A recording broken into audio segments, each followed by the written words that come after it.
Jefferson will have a breakaway. He will have a breakaway, and he will be stopped on the rebound. They score! As there's a shot, a goal! Oh, and a goal by the Falcons. McPherson with a point pass and they score!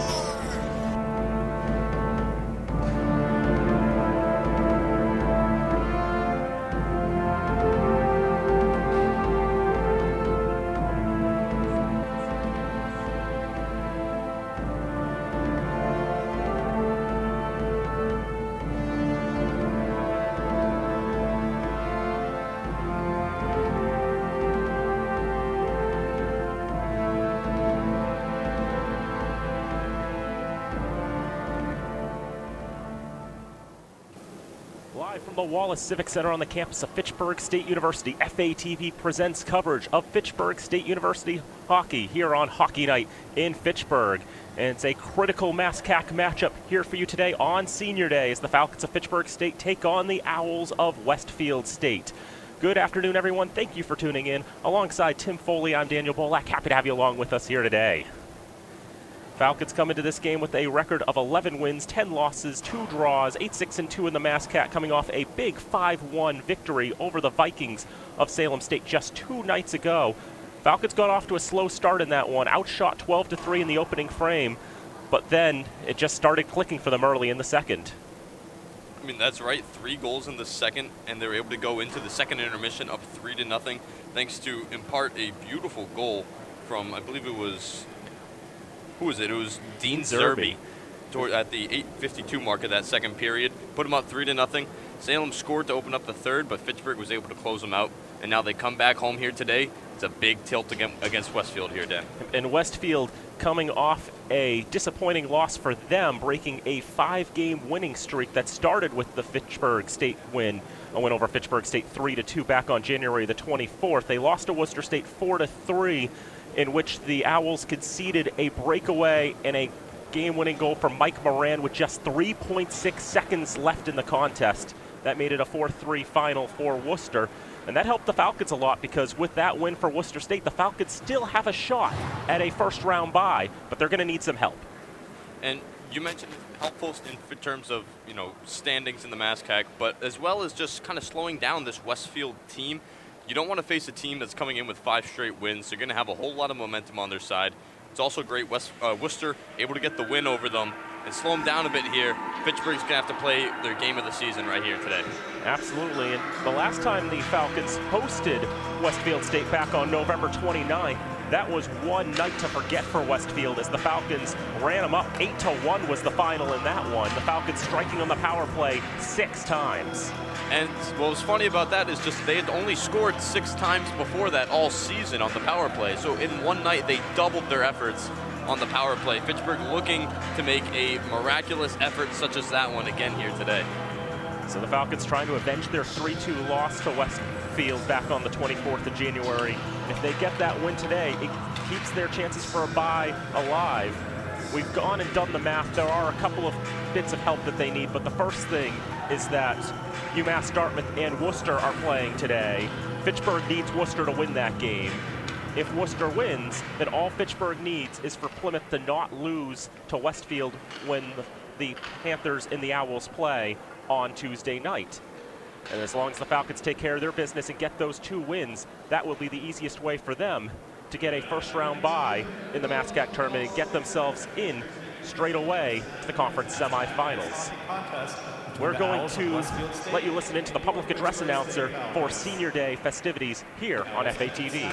Contest an overall record of 13-7-3 and a 10-5-1 mark in the MASCAC, while the Falcons are 11-10-2 overall and 8-6-2 in conference play. This afternoon is Senior Day, and the Fitchburg State ice hockey team would like to honor 8 seniors playing in their final regular season home contest. Connor McPherson has been a 4-year defenseman for the Fitchburg State ice hockey team, serving as a team captain this season. Throughout his career, Connor has appeared in 95 games, collecting 7 goals and 34 assists for a total of 41 points, while adding 2 power play goals. This season, McPherson has posted 15 points on 2 scores and 13 helpers in 23 contests for the Falcons. Ladies and gentlemen, accompanied by his friends and family, number 3, Connor McPherson.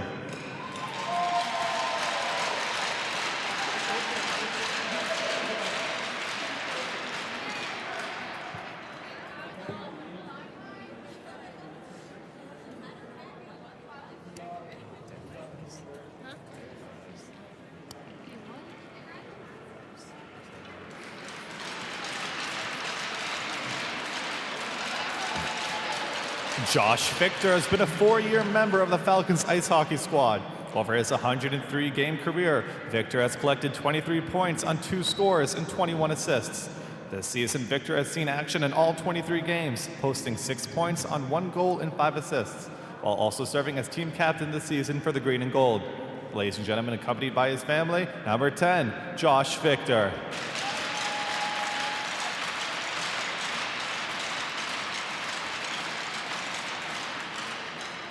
Damn, my hands are getting cold.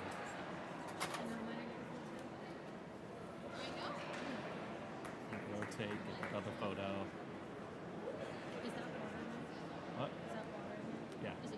Yeah, you can have some. Brandon Eklund has been a 4-year forward for the Falcons, registering 8 scores and 10 assists for a total of 18 points to go along with 3 game winners in 68 career games for the Green and Gold. This season, Brandon has posted 7 points on 2 markers and 5 helpers in 23 appearances. Ladies and gentlemen, accompanied by his family, number 12, Brandon Eklund.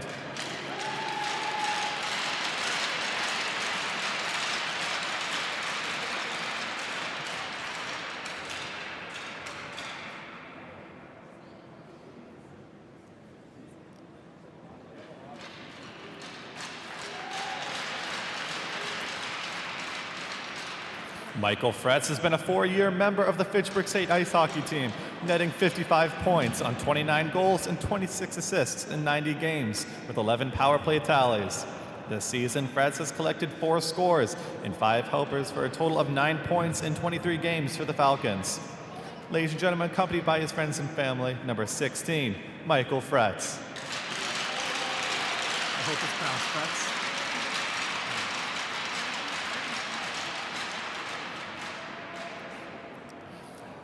Nick DiNicola has been a 4-year standout forward for the Green and Gold, amassing a total of 128 points on 34 goals and 94 assists with 8 career game-winning markers in 101 games played. This season, Nick ranks second on the team in points with 36 and goals with 10, while ranking first in assists with 26, while adding a pair of power play markers in 23 games.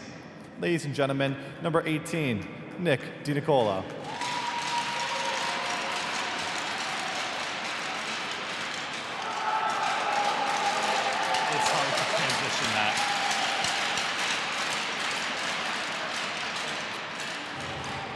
Ricky Kramer has been a 4-year member of the Falcons hockey team, registering 27 goals, 55 assists, and 82 points, as well as 12 power play goals in 105 games for the Green and Gold. This season, Kramer has posted 10 scores and 13 assists for 23 points, in addition to 6 power play tallies in 23 games. Ladies and gentlemen, accompanied by his family, number 19, Ricky Kramer.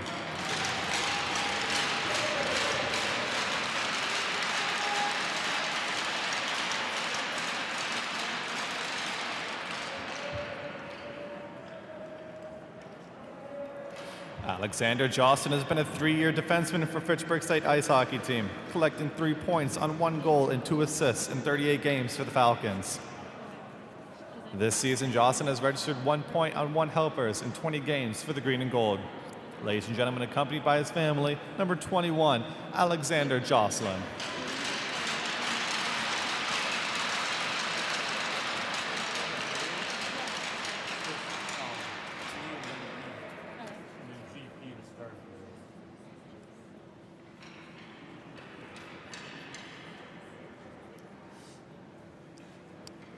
Patrick Germain has been a 2-year member of the Falcons ice hockey program, totaling 19 points on 9 goals and 10 assists in 49 career games with 3 shorthanded goals. This season, Germain has collected 3 goals and 4 helpers for a total of 6 points in 23 contests for the Green and Gold.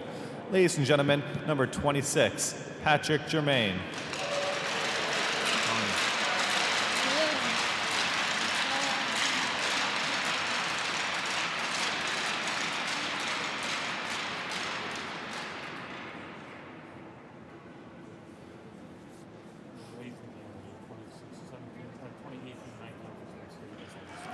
Ladies and gentlemen, your 2018-2019 ice hockey seniors.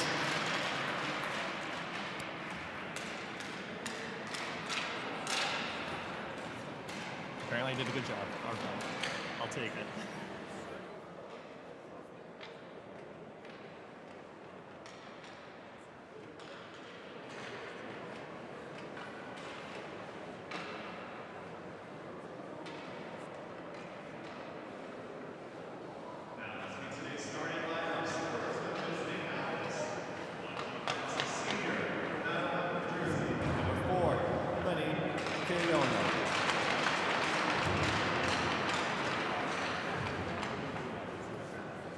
Also on defense, a freshman from Fort Wayne, Indiana, number 17, Tristan Terrio.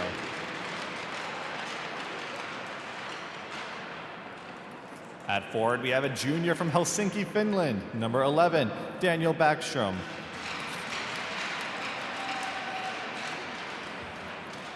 Next, we have a senior from Georgetown, Mass, number 26, Johnny Orlando.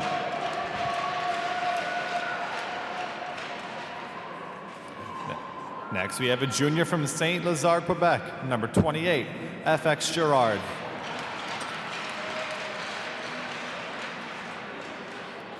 And in goal, we have a junior from Montreal, Quebec, number 31, Thierry Messervier.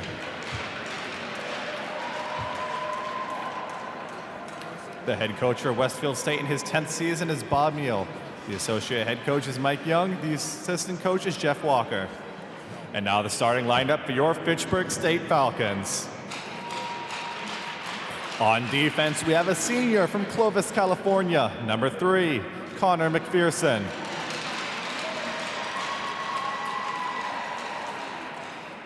A senior from Killeen, Texas, number 10, we have Josh Victor.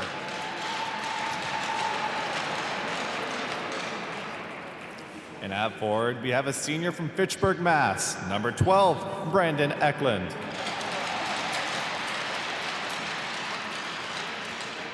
Next, we have a senior from Walcott, Connecticut, number 18, Nick DiNicola.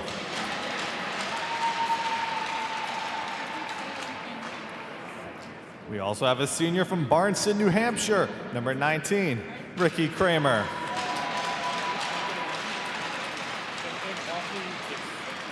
And finally, in goal, we have a sophomore from Worcester, Mass, number 29, Brian McGrath. The head coach for Fitchburg State in his 35th season is Dean Fuller. The assistant coaches are Vincent Giambroco, Tom Patty, Mike Vasuccia, and Chris Kine. Ladies and gentlemen, at this time, we ask you please rise and move your hats for the playing of the national anthem.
Back here at the Wallace Civic Center on the campus of Fitchburg State University, getting ready for puck drop between the Falcons of Fitchburg State and the Owls of Westfield State. Daniel Bolak, Tim Foley here with you high above the rink here at the Civic Center. I want to give thanks to Jared Orrell, public address announcer for the Senior Day festivities, leading all of that.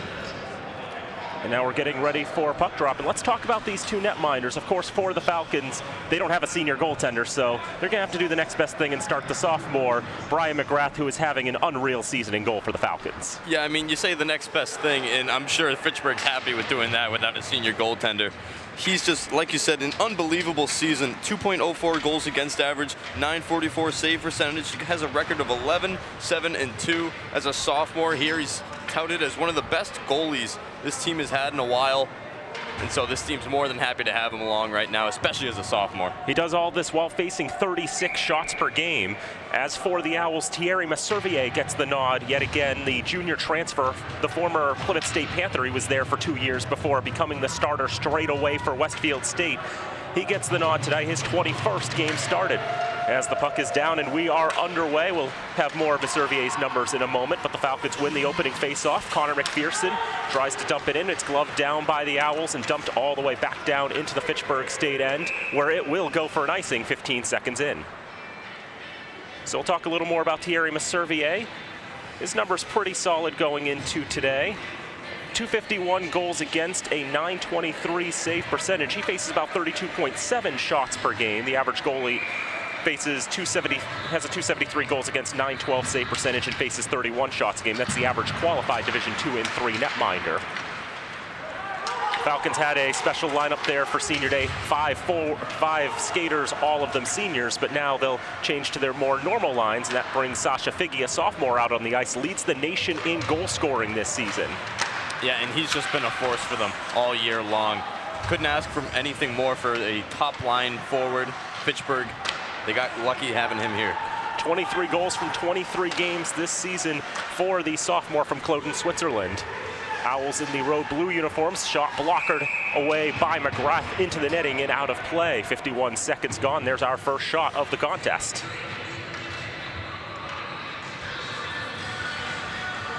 So as we said, the Owls in the road blue uniforms.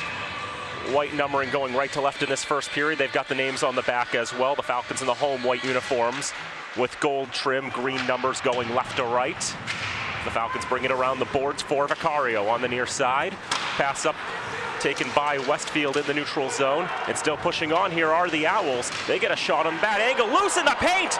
A great chance there by Justin Alves, but they can't get the finish. And McGrath, luckily Saboyu's right there to slap that one away. Somehow got through McGrath and sat on the goal line there. Saboyu cleaning it up.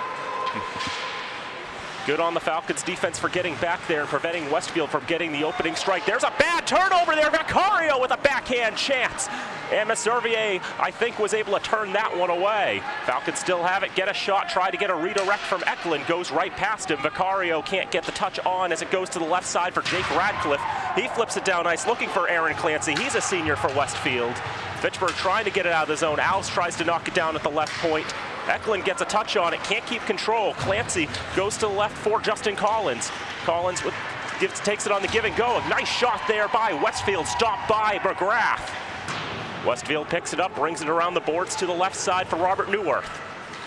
Neuwirth on the left leaves it in the corner. Alves tries to get another chance through a screen. I think McGrath got a piece of that as well.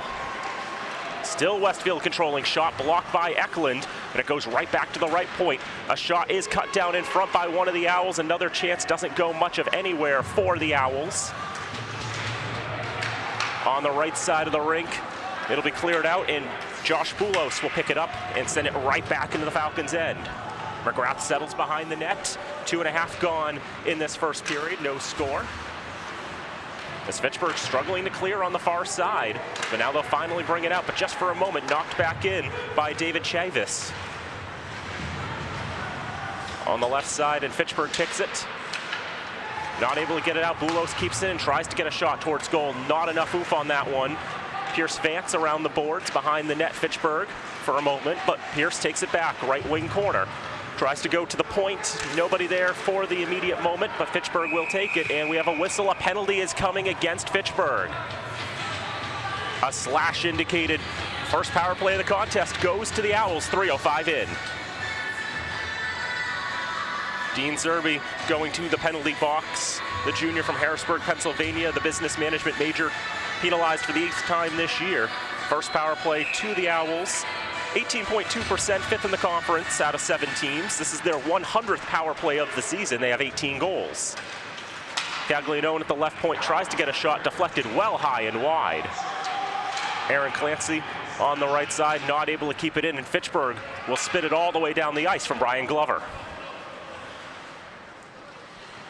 20 seconds gone on the power play thus far for Westfield as they bring it up ice. And this is Jake Radcliffe. Leaves it for Backstrom's shot, score! Daniel Backstrom with the snipe in the slot, a power play goal, and Westfield strikes first. That's tough for Fitchburg, just falling off the stick of one of the Fitchburg players out in front. Westfield's Backstrom making them pay for it. Tough there if you're McGrath right out in front, nobody blocking that shot. Westfield up 1-0. The international connection for the Owls there. Daniel Backstrom, the junior from Helsinki, Finland, picking up the loose puck from Jake Radcliffe, the freshman from Auckland, New Zealand. And the Owls have the opening strike in this contest on their 5th shot of the game, and Fitchburg plagued again by a slow start. They only had 3 shots in the first period against Salem 2 nights ago, while they conceded 12 shots, no goals in that first period, as a chance there doesn't quite get all the way through. Still no shots officially for Fitchburg State, as Westfield tries to get a shot on from Alves, but that's patted away by McGrath. And a quick response is going to be key here for Fitchburg. They're 1-7 all season long in games where the opponent has scored first. And the only time they won when they conceded the first goal was against UMass Dartmouth back on October the 30th. Falcons will have to change things there if they want to come away with the W and keep their chances of a home bye alive. Zaboyu has it for the Falcons, far side. Makes the pass up ice. Murphy sticks it out of the air, flips it in. Figgy races to the puck, battling there with Marcus Payne. Daniel Backstrom now behind the net for FX Gerard. Gerard leaves for Wyatt Trumbley. And that one not kept in by Di Nicola. Now a foot race. McPherson's going to have to get to that one. And Gerard will pick it up top of the right circle. Shot saved by McGrath. A juicy rebound, nobody there for Westfield. Another stretch pass broken up at the red line. Fitchburg's been having trouble hitting that pass in the early going. But that pass too high for Marcus Payne, and Fitchburg trying to feed a breakaway, ends up being deflected towards goal, and Messervier has to pad that one away. Chance through the slot, Murphy can't get a stick on it. Gerard, left circle, shot punched away by McGrath. Backstrom picks it up on the near side boards. And flipped out of the zone. Fitchburg trying to create something out of this. Di Nicola trying to make the moves there. Bad angle shot goes off the side of the net. Fitchburg quickly recovers. Murphy tries to leave for Di Nicola, but Westfield gets in the way of that pass. 14:25 to go, first period, 1-0 Westfield. Stretch pass misses Johnny Orlando, and they're going to say it was ruled to be playable by Fitchburg, so no icing. Out into the neutral zone. Kramer trying to jump onto that one. Can't quite read it. Radcliffe between his legs, backhand pass for Clancy. Goes to the left circle, backhands it into the corner, where Kramer's going to be the first to arrive. Can't clear it out. Radcliffe, an Owl trips over another Owl. Chavez trying to get the shot off there, but blocked down in front by Victor. Behind the net, nice chance for Westfield on the one-timer, but that is stopped by McGrath as well. 13:44 to go in the first. And you're going to need to do a lot more than that to beat McGrath. He knew where that play was going. He was already square, ready on that side for the shot. Easy save for McGrath. Already 7 saves for the sophomore from Worcester. 4th in the nation in save percentage. A .944 mark coming into today's contest. The national leader is Tim Sestak of Wesleyan. He has a .951. Germain held up there. They want to hold. It's not going to come, or a hook, or one or the other. Be left behind the net by Messervier. Big hit by Dean Zerby there. Try to rile up the Falcons a little bit. Westfield stays on side. Pierce Vance in the right circle. Backhand chance save. That's loose in front. That's a goal! McGrath made the initial stop. He didn't know where it was. And the first to arrive on the loose puck is Westfield, and they have a 2-0 lead.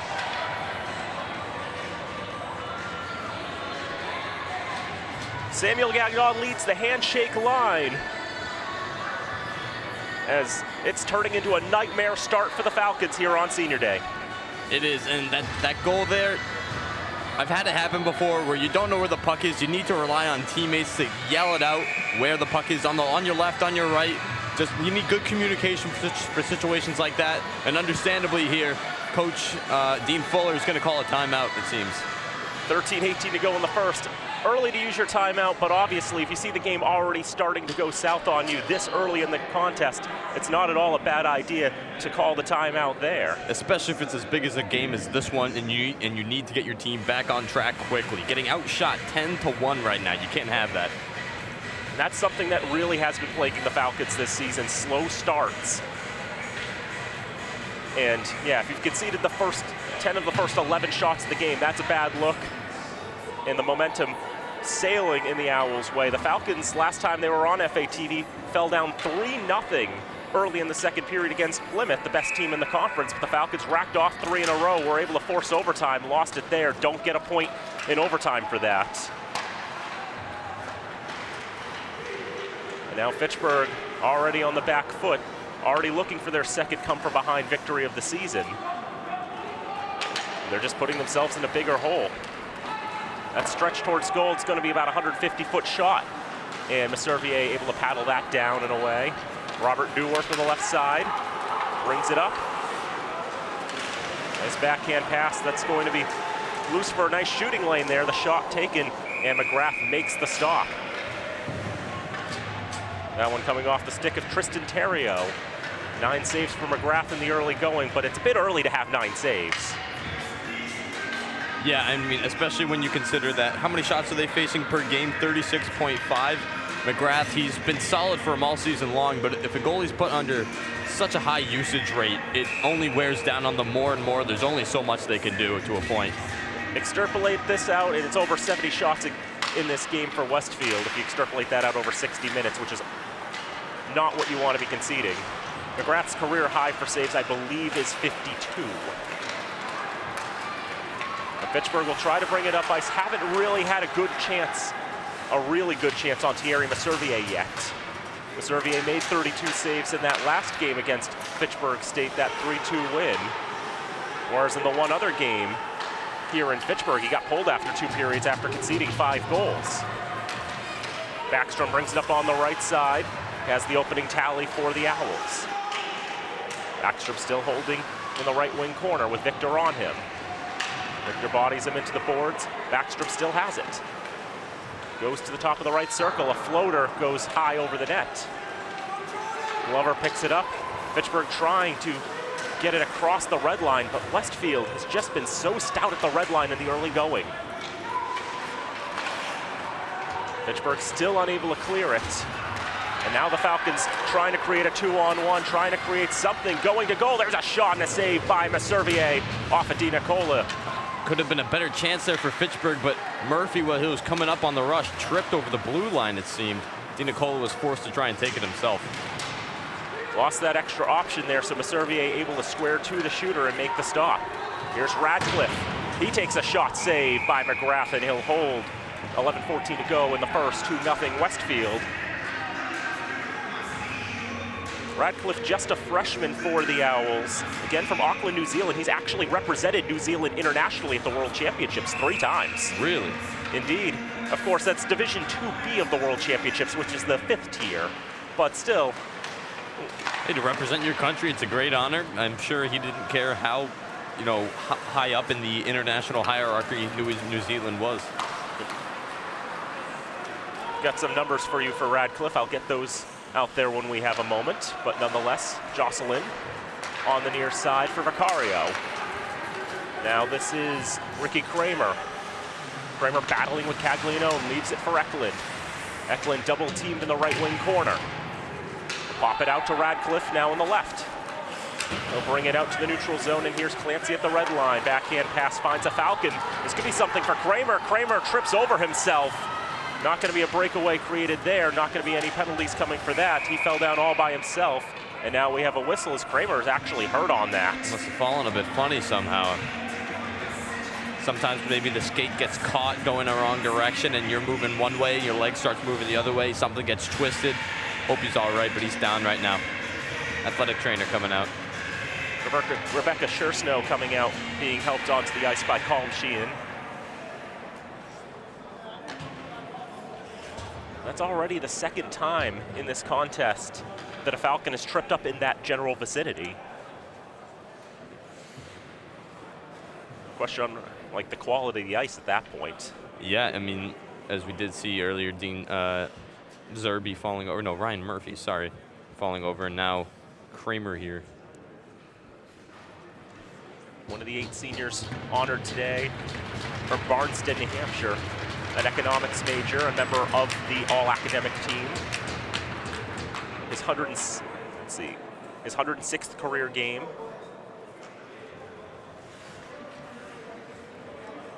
Started his career as a defenseman. First 2 seasons with the Falcons, he played on defense. He was converted to forward his junior year and has thrived in that role. He has 10 goals this season, but still having to be helped off the ice here. And, you know, it's scary. He's listed as one of the taller players on the team, and you know how the old adage goes, the bigger they are, the harder they fall. 6'2", 190 pounds. They're going to help him to the locker room, so we probably will not be seeing him for the rest of the period, but still a big loss for the Falcons, and we also hope that Ricky Kramer will be all right.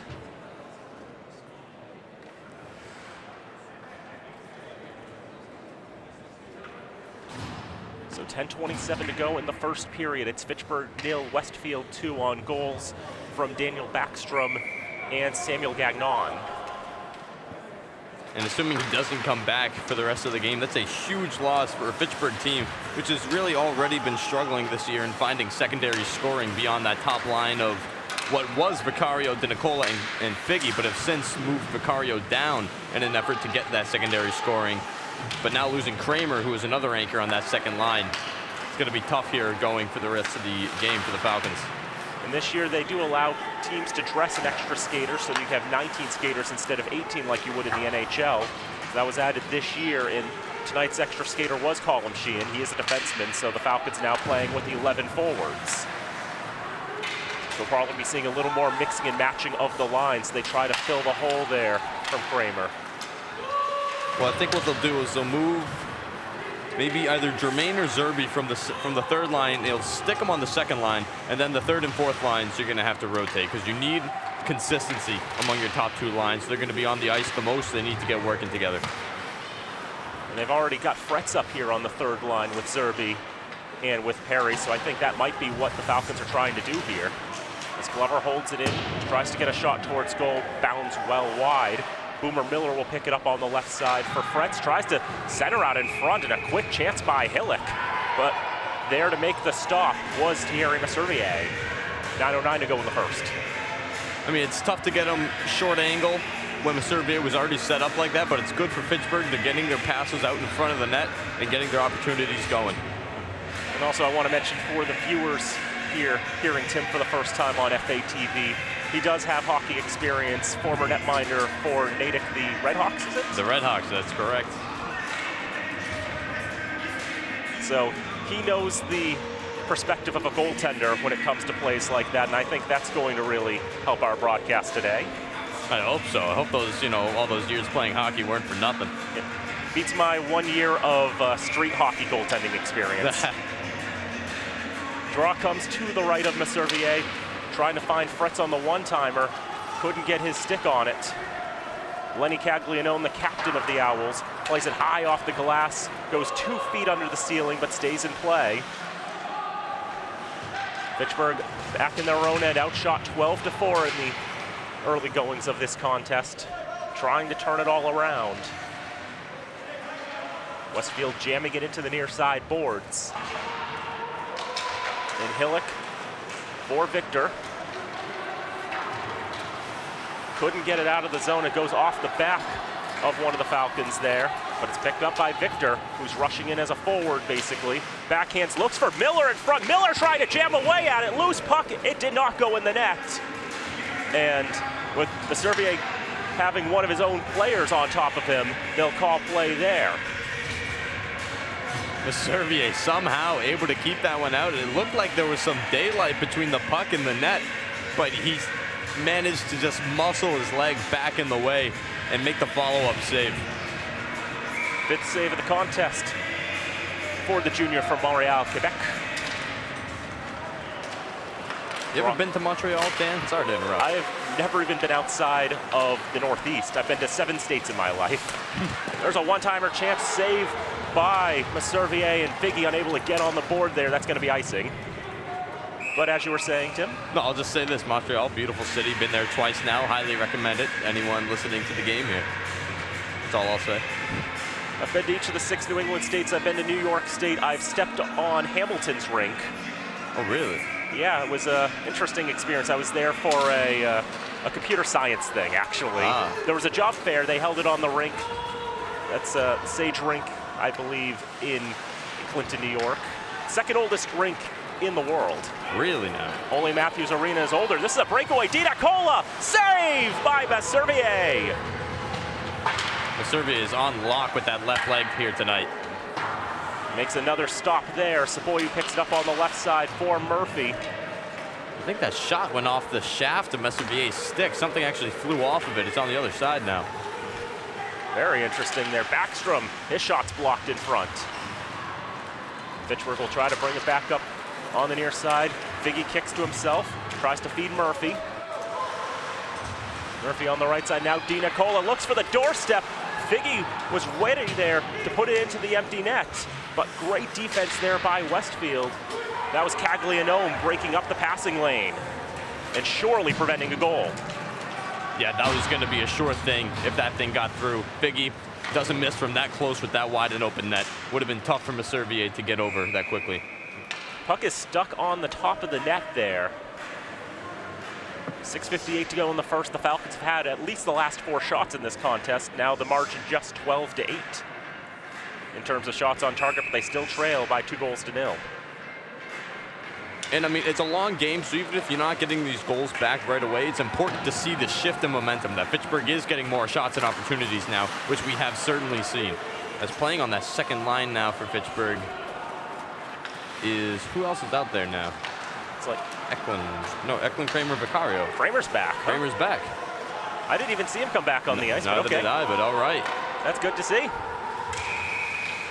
We saw him take that nasty spill a few minutes ago, and now he's right back out there. I don't know what that could have been, because normally when players bounce back like that, perhaps, they just got the wind knocked out of them. But he fell down on his own and then managed to, even though he couldn't skate off on his own power, was able to come back. Happy to see it, but I'm just wondering what exactly it was. If you think you're seeing a mirage out there, you have to double check. It's like, yeah, that's 19. I thought it made me think, was Hillick the one who got hurt earlier? But no, it was definitely Kramer. Yeah. That was definitely 19 on the ice. There's a chance for Westfield. Shot save by McGrath off of Marcus Payne. And now Payne taking up at the blue line, tries to get another shot on. Fluttered towards goal, but McGrath able to get his pad on it. Another chance. Oh, that's a dangerous one-timer. How did that not go in? Did he make the save on that? Oh my goodness. Jake Radcliffe should have had a goal there, but he didn't. And we stay at 2-0. Fitchburg will now clear it. I don't know if you got a piece of that, McGrath, but sometimes if you're a skater and you see an open net like that, you get the jitters. And what do coaches always express in practice? Hit the net. It's for reasons like that. When you have an open net like that, you don't want to look like a fool and miss it and cost your team a goal. That'll be knocked out of play with 5:32 to go in the first. They take a moment there after that. That was definitely something, to say the least. And I think we're going to have the replay on this now. There's the chance, and no idea. I mean, it doesn't look like McGrath was close enough to the edge to deflect it behind the net. So I want to say, I forget who it was who took the shot for Westfield, but I want to say he missed the net entirely. I think Radcliffe may have missed it, yeah. I think he hit the side of the net. And McGrath just trying to do whatever he could to force the shot there. Now it's shot through traffic there from Nicholas Chausch. Doesn't get all the way through. Maybe McGrath made a piece of that. It's already got 13 saves tonight. There's a centering pass into the slot. Westfield can't settle it. Vance tries to keep in the zone, can't do so. We'll go to the near side for Chavis. Chavis knocks it in, and blockered aside by McGrath. There's a bad turnover there, but Westfield can't get a shot. It'll end up making its way towards goal. A push there by Gagnon. But McGrath will help that one. 4:52 to go in the first. Fitchburg 0, Westfield 2. Daniel Backstrom at 3:37 and Samuel Gagnon at 6:39 from Vance. They say the Backstrom goal was unassisted, although I think Radcliffe had a drop there that may have led to an assist, but we'll see if that changes later. The neutral zone, Neuwirth can't keep control of it. As Miller on the right side tries to center, nobody there for Fitchburg. McPherson's gonna have to come up, play it along Boomer Miller. First name Joseph, but he goes by Boomer. Neuwirth loses a handle on it. Hillock looking for a pass, takes the give and go, tries to turn around, get a shot on, goes wide, pinballs in the paint. Out to the right point, Saboyu keeps it in on the near side boards, now will be dumped out to center. Saboyu 80-foot blast, stopped by Maservier. Gagliano will pick it up, the Falcons were changing lines. Home run pass, misses the mark, should be icing, it will be icing. Faceoff will come to one side of Maservier, 4:03 to go in the first. And this is going to be one of the biggest deciding factors for the rest of the game here. Fitchburg's been having a tough time clearing the zone because they're getting bodied in the neutral zone, and Westfield's throwing it right back in. So whenever Fitchburg throws the puck into the zone, they need to do the exact same thing, dump in, chase it, and then if Westfield tries to clear it, stand presence in the neutral zone, dump it right back in, rinse and repeat, keep adding pressure. Eklund with a chance, I think that went off the pipe. Fitchburg will have to reset now at the red line with under 4 to go. Fitchburg is starting to get the momentum on their side, but they need a goal. That'll really spark them. Westfield will go to the red line and flip in. But that was icing. Alves flipped it in before the red line. That's what I thought he did, and that is what he did. He had no intention of actually, skating into the zone. He was just going to flip it in, but he just did it a tad too early. Yeah, I mean, you're trying to do it as early as possible to maximize time. Maybe you can get a line change and then have a good brush in the offensive end, or at least get back to stop them in the neutral zone. But yeah, you got to time it just right. Tired legs come back on the ice. Great shot by Murphy from the top of the slot off the draw, but Maservier square to the challenge. DiNicola. Center one-timer, that one didn't get all the way through. Another chance. It's a great pass, though, by DiNicola. Glover with the chance, and that goes off the glove of Maservier. He's having an excellent period, 13 saves. Into the right wing corner. Now to the left point, Victor looking for a redirect. Backhand chance, score! Ryan Murphy gets the Falcons on the board with 3:02 to go in the first. And that's a nice goal there from Murphy. Great move in front, but you got to give a lot of credit for this goal to Nick DiNicola. Muscling his way down low all the way to the half boards, keeping it on his stick, getting the cross ice pass to Victor, who's able to send it in for Murphy. Does a little how do you do. Next thing you know, Fitchburg only trailing by 1. 2-1 game. Big goal for the Falcons. As we said, just to cap off the momentum going their way, they needed a goal, and they get it from the freshman from Wayzata, Minnesota, Ryan Murphy, with his 5th goal of the season. Murphy played in the British Columbia Hockey League. That's second-tier junior hockey up in Canada.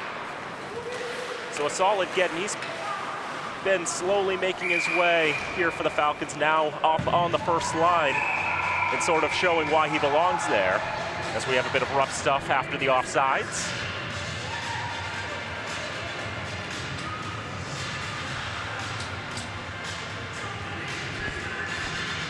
Only one penalty called in this game, and Westfield ended up scoring on that power play. But we won't see anything there. Too early for penalties for rough stuff like that, I think. Draw controlled by the Falcons. Shots at one point were 12-4, as that's whacked towards goal. Maservier will cover that up. At one point, the shots were 12-4 Westfield. They're now 15-14. It's still in favor of Westfield, but Fitchburg now 12 of the, what was it now? The math. 10 of the last 13 shots. Yeah, So, they've been swinging right now, the Falcons. They're clicking. it took a few minutes after the timeout, but now the Falcons finally getting the motor running.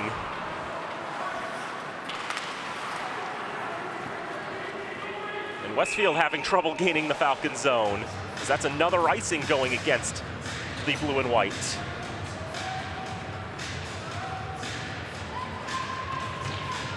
So 2:11 to go in the first. Our live stats are jammed right now, so I don't have the exact goal on that, but we know Murphy got it, and we know Victor got an assist. The secondary assist has to go to DiNicola there. He gave it right over to Victor. As it would then. Eklund in the left side corner.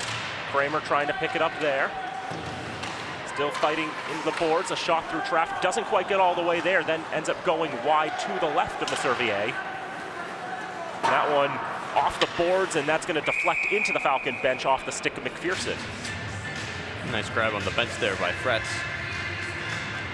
1:44 to go in the first period. Messervier come into this game 251 goals against, 923 save percentage. That's the second best save percentage in the MassCAC, 19 points behind McGrath. In fact, last year McGrath set the Falcons' single season record for best save percentage with a 933. They came in today 11 points ahead of that. Yeah, he's destroying that right now. As he earned the starting job. As here's Figgy trying to make some moves, but just not enough space there to make the last one. Backstrom on the right side gains the zone, bodied into the board. Saboyu able to get to the loose puck. Bad clearing attempt on the near side. Backstrom couldn't get all wood on that. Gerard with the shot, and McGrath makes the stop there. Where is Westfield? They're nowhere right now. This is Kramer. He's got a chance. He's got a goal!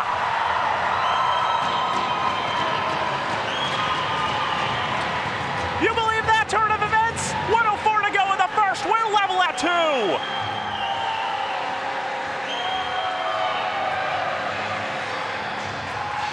Westfield getting cheeky on the change. They dumped it in after they've had struggles in the last few minutes of keeping it in.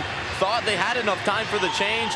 Nick DiNicola, one of the fastest weapons for this Falcons team, burning him on the other end and doing what he does best, picking away at the corners of nets, making Thierry Messervier have one more goal against this season.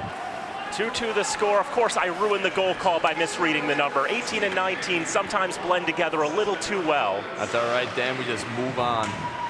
And so it is Nick DiNicola. He gets his 11th goal of the season. And now Miller trying to go to goal. Save, rebound! And they call play dead as Messervier was knocked into the net. He was down and out on that one. I don't blame them for blowing the whistle right there, though. No, because it's a dangerous play. If players are in the net and Messervier's down and somebody's about to line it up and take a shot, you need to blow the play dead right there, and they did. Looking on the replay, the shot from Hillock ended up hitting the post as Boomer Miller slid into him, but incidental contact there, so no penalty coming. And so Fitchburg, having conceded the first 2 goals of the contest, have come back, and they've scored the next 2 to level this game, 2 goals apiece. And now Westfield wondering where they are right now, as a good shot there by Wyatt Trumbley is blocked away by McGrath. 33 shots on target this period for the 2 teams. A lot of great chances on both sides. Here's Aaron Clancy, can't get the shot off, but now another chance. Alves climbed the ladder too high, fell over the other end off the boards. 10 seconds to go in the period. Alves has it again for Westfield. Owls still can't gain the zone. I think they're just going to keep it away as time will expire. A delayed penalty against Fitchburg. A slash indicated, and Westfield is going to start the second period on the power play.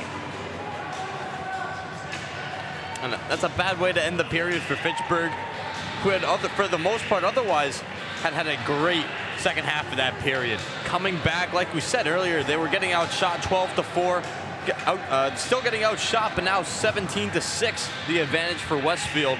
And if you're Thierry Messervier, you're happy this period's over, because 2 quick goals like that and the game was tied, and then getting run into by Mike Fretz. He's going to just take a few minutes, relax here, and try and get his head back into the game. Luckily for him, 15 minutes coming up of intermission time, and going to the box is going to be Zerby, Dean Zerby for the slash. So already going back to the box again for the Falcons, second time today for him. And so a tale of two halves of this first period. Westfield had the dominance in the first 10 minutes. Fitchburg has the dominance in the second 10 minutes. It all balances out, and through one period of play, we're tied at 2. So I think we're going to take a break here, and when we come back in about 12 minutes or so, we'll discuss what we saw in the first period and get you ready for the second period of play. As it's 2 for Fitchburg, 2 for Westfield through one period of play. This is Hockey Night in Fitchburg on FATV. Back here at the Wallace Civic Center on the campus of Fitchburg State University. Second period about to get underway here between the Falcons of Fitchburg State and the Owls of Westfield State in this Battle of the Birds. A 2-2 score through one period of play. Daniel Bolak, Tim Foley here with you on FATV. And, well, the first 10 minutes, not great for the Falcons, but they really woke up after the halfway point of the period, and they got back to the game that they wanted to play. And that's all you can ask for in a team is just how is their ability to bounce back? How good is their grit? You know, in Fitchburg, they showed a lot in the second half of that first period. If they can continue it here, they'll be great for the rest of the game. Westfield got the opening 2 strikes. Daniel Backstrom on the power play, 3:37. Samuel Gagnon had 6:39. Made it a 2-0 game, but Fitchburg was able to battle back. 2 goals coming in the span of about 2 minutes time. Ryan Murphy getting his 5th of the season with 3:04 to go in the period. And then about 2 minutes later, Nick DiNicola from a feed from Sasha Figge made it a 2-2 game. So we start this third period. Fretz in the penalty box. They originally put Zerbe on the board, but after some discussion, they decided it was the wrong number. It was 16, not 25, so it's Michael Fretz in the box for the Slash. And Westfield on their second power play of the game, 1 for 1 thus far.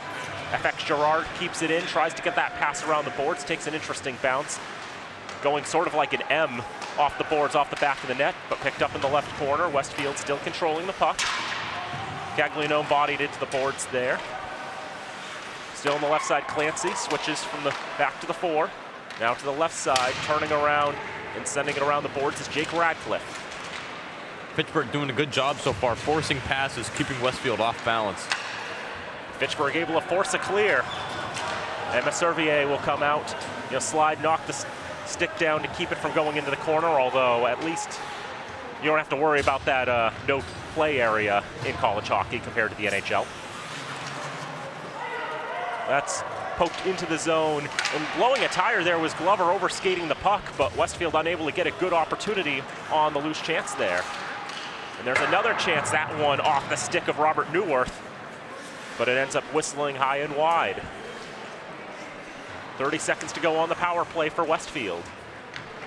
Josh Boulos on the left side. A lot of pace there on that shot. Off the stick of Justin Collins. But McGrath punching that one away, and it's cleared down again. 12 seconds to go on the power. Mercervier leaves. On the far side, Newworth into the zone. 2 seconds and 1. Pass goes for nowhere as the penalty expires. Terrio takes a shot. That goes nowhere. This could be dangerous. Oh, but the pass missed there. Murphy coming off the bench after Fretz had skated to the bench out of the penalty box. Had that home run pass, just couldn't quite get it. There's another chance, saved by Mercervier. Westfield able to pick it up and float it down the ice. Race for the icing will be won by the Falcons. 17:33 to go in the second, 2-2 the score, and the Falcons already with a great chance in this period. And I know DiNicola wanted to get it up to Murphy so he could get over the line and get going in a hurry, but I think if he waits just another second and really makes sure he has that puck settled, then he can move it up ice and have a much better shot on net. And there was nobody within 40 feet in a blue shirt. They had the time, just rushing it a little bit. Here's Figge. Can't quite get the shot on, wasn't in a shooting position. DiNicola tied up on the right side of the boards. 2 Owls trying to win the puck, but it's brought out there by Murphy. Turn around to take a shot, but ends up going off of Figge's skates. He'll pick it up and find Murphy. Murphy tries to bring it along the boards, but Westfield will get to it first. Flipped down and taken by Colin Sheehan. Westfield will try to change lines. Falcons will try to get one more burst out of this top line as Figge takes it to the corner. Out to the near side, tries to center for Murphy, who then tried to turn around and center for DiNicola, but he'd gone to a different place, and Murphy had passed it to where he was. Falcons still keeping the top line out for the moment, and Figgy can't get the shot off. Depossessed. And Chalice trying to get something there. As that one pushed towards the goal, still nothing for Westfield. Trying to get a doorstep one-timer, pass blocked by Jocelyn. That one picked up by Payne on the left side. Figgy. These legs have got to be tired on this top line for Fitchburg. But still a bit of oomph in the legs of DiNicola. Overskates the puck. But Westfield scrambling just to get it out of their own end. And flipped down by Chalice. And now Westfield will get that line change as Josh Saboyu brings it up. Gains the red line, dumps in. Miller battling Trumbley against the boards. Trumbley trying to bring it out. Loose puck. McPherson's going to play the defense on that one, not try to step up and challenge. And Fitchburg pops it to the neutral zone. And Westfield got to regroup and reset. Gerard knocks it in. Backstrom trying to beat McPherson to the puck as it goes around the boards. Takes a strange bounce off the boards. Fitchburg trying to clear, still struggling to do so. Chance out in front. Nice block there by McPherson, killing the passing lane. Hillick with a nudge on, and Westfield, it's Backstrom, had the opening strike in this one, shot off the skate of McPherson. Picked up in the right corner. Westfield only has one shot on target in this period. Saboyu pitting Paul Friss against the boards. Shot deflects wide of the cage. Now Hillick will gather. Brings it to the red line, floats it up. Miller didn't know where it was, and he was going to go off for the line change anyway. Westfield trying to catch Fitchburg out. Paul Friss leaves for Neuwirth. Neuwirth shot saved by McGrath. Juicy rebound, nobody there in blue to capitalize for Westfield. Shot again, stopped by McGrath on the shot from David Chavis. Eklund on the right side of the red line, knocks it in. Maservier around the boards, finds Kramer. For Eklund, back for Kramer. Kramer can't get the shot off, tries to keep it alive, but it'll go to Neuwirth. Neuwirth, a small nudge. It'll be picked up by Westfield on the left side. That's Lenny Caglianone. That's going to be boarding. Caglianone was turned around, and even though Glover didn't go in there with a lot of force, he did put two hands on the back of that number 4 and push, and that's not something you're ever going to be allowed to do, especially when the play is where it was. No, if all you can see on a player is the numbers when they're against the boards, you got to stay away or try and come in at a different angle, just something you can't go right at them. Referee's going to call that every time. 14th penalty of the season against Brian Glover, up to 39 penalty minutes. It's 2 minutes for boarding, and it's power play number 3 for Westfield. Falcons really neutralized the Owls on that second power play.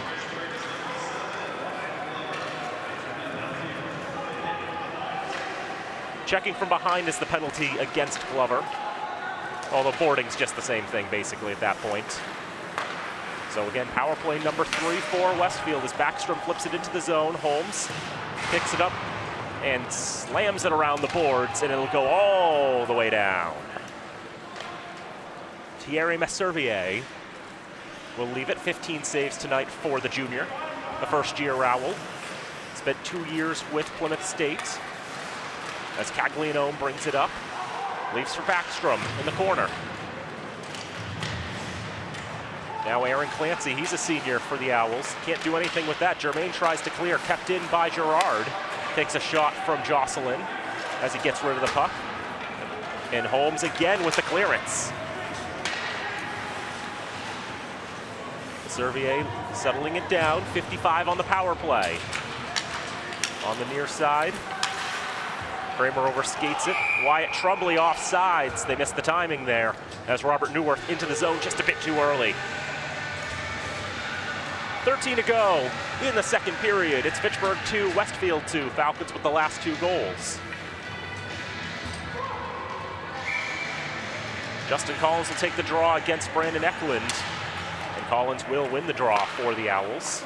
Tristan Terrio on the red line, dumped in McGrath out to slow it down just a little bit. Neuwirth placed against the boards, battling there with Josh Saboyu. Taken out to the point, and now Terrio takes the shot, goes well wide. Lively bounce off the boards, will be recovered there, and that's going to be a penalty as well. They've gone and done the same thing. Saboyu needs to stop right there. He keeps following up, hitting him. With 21 seconds to go on that, we're going to have a 5-on-3 now. You think Saboyu would have learned from what Glover did? Don't do that, and he goes and does that. And then especially don't follow up with pushing him down several times thereafter. They might be giving Fitchburg a double minor here. Eklund looking ready to get in the box too. And if they end up calling 2 separate penalties, that would be just disastrous in that regard. But obviously, you wouldn't have someone serving it unless they were going to give a misconduct or something that would involve him getting kicked out. But they are going to put both of them in the box, and it's going to turn into a complete mess if they're going to call penalties on both of them, and Eklund's isn't a misconduct. Do you have any idea what Eklund did on all of that? Because I didn't see him do anything. Again, I don't think Eklund did anything, but I think they're having another man serve the other penalty to Saboyu. And I understand that's usually accompanied by Saboyu getting thrown out, but if he commits 2 penalties, it's not very common territory where one player commits 2 penalties on the same shift. So this isn't seen very often. That's just my guess as to what's happening here. In about 21 seconds, we'll see if it turns into 5-on-4 or 5-on-3 hockey. My guess is going to stay 5-on-3 for the next 2 minutes. Of course, they've called 2 separate penalties that have to be served by both of them. That means one of those penalty timers doesn't start until the penalty to Glover expires, so stacked penalties will lead to an extended 5-on-3 if that's the case. Regardless, the Falcons have 3 skaters on the ice, and they are playing with fire.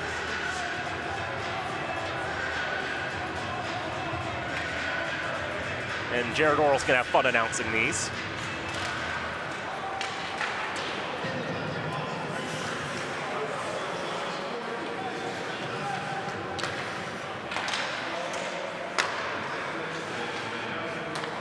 Cross-checking will give it to him. So that is going to be stacked penalties. It's going to be a very long penalty, as now the penalty will expire there, and now you see the clock shift on your screen. So now only does Eklund's penalty start. Glover would not be allowed to have been released from the box until that whistle, and Glover's going to be told to stay on the ice because it's his lineup. So now, after we've got that part resolved, it's going to be 1:38 more, a 5-on-3 for Westfield. And then 21 seconds of a regular power play. That's all if Westfield doesn't score or take a penalty or something like that. And for all that is holy in this world, I hope Fitchburg doesn't take another penalty. The score sheet can only handle so much at once. Cleared down the length of the ice. Now Westfield bringing it up, Caglianone. We'll circle back. Still holding on to it, taking their time, waiting for the precise moment to strike. Caglianone, fake the shot, whiffed on the pass. Victor trying to protect the puck here, can't clear it. They want a penalty. They're gonna get a penalty, and now we'll go to 4-on-3. I feel like this happens every single game I cover here. I always see 4-on-3 some way or another. But nice job by Victor. It's not exactly how he drew it up. He had a tough time keeping it on his stick, which delayed it long enough that it threw off the timing of Westfield, and actually tripping up Victor was number 11 for Westfield, who's going to the box now. Daniel That's Backstrom. So Victor able to play that just right. Fitchburg still on the penalty kill though, Dan. The funny thing is, if he had made the initial clear like he wanted, he wouldn't have drawn the penalty. Yeah, no, that's exactly what I was saying, and now still a penalty kill though for the Falcons. So now it's just 4-on-3, and you'll see all the timers on your screen. Trumbley takes a shot through traffic, deflects once, and McGrath got a piece of it. So 4-on-3 for 43 more seconds, and then it'll go 4-on-4, then a brief power play for Fitchburg. That's what we're looking at right now. A lot of open ice. Westfield's going to try and take advantage of that right now. Trumbley onto the near side. And now Collins, top of the right circle, winds, fires, kicked away by McGrath. Falcons try to clear, Collins keeps it in. Kramer's got to settle that a bit longer. He had plenty of time, but just slaps it right to the defense. Now here they are again. Now a shot that went off of Neuwirth in front, and he is hurt. And they have to stop play. Looks like that hit him in the gut. Hit him in a place where there's probably not as much protection as he would have liked. Yeah, I mean, they have chest pads for players, but they aren't always the thickest things in the world, not like a goalie's chest piece. Sometimes these chest pads for players, they don't even cover the midriff. So right around that area, it looks like, but Neuwirth getting up on his own. Just knocked the wind out of him, I'll hope. And Robert Neuwirth, he's a junior from Zlin, Czech Republic. I hope I pronounced that right. He's a business management major, member of the all-academic team.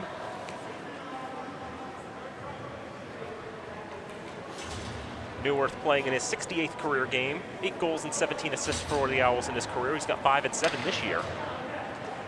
So a bit of a breakout season for him. 10 seconds left on the penalty to Josh Saboyu, 30 seconds left on the penalty to Brandon Eklund, and a minute 10 left on the penalty to Daniel Backstrom. 10:42 to go in the second period. 2-2 the score, shots 23-17. Of course, I say all this. I know the people watching on their screens can see everything that I'm saying right now, but I say this just for the people who may not be paying 100% attention. Also, it's my bad habit of calling games like it's a radio broadcast. Never a bad thing to give excess information. Absolutely. The penalty to Saboyu is over, so the power play is over for Westfield. It's now 4-on-4. That will last for another 7 seconds before the Falcons will have a 40-second power play. Caglianone gains the zone, gets the shot off, saved by McGrath. A dangerous one-foot rebound, but Fitchburg the first to arrive. Germain picks it up, and now the Falcons have their first power play of the night. A shot saved by Messervier, bad angle shot, another stop by Messervier. And a clear by Vance. This is going to be on target, and McGrath's going to stop that one. Don't those 125-footers like that look a little scary to you, Tim? Yeah, definitely, because sometimes it just gets in your head that maybe if this bounces the wrong way, it's going to somehow skip up and over you. It's happened to me before. It's not fun. I know I hate facing those mid-ice shots, too. Because I think part of it is also you're scared. It's like, oh, I'm going to look like an absolute fool if I let this go past me. Yeah. And you overthink it. Here's Di Nicola keeping it on, takes the shot, goes just wide. Vicario didn't get all of it on his stick. And a penalty's been called. Maybe he didn't get it all on the stick because he was fouled.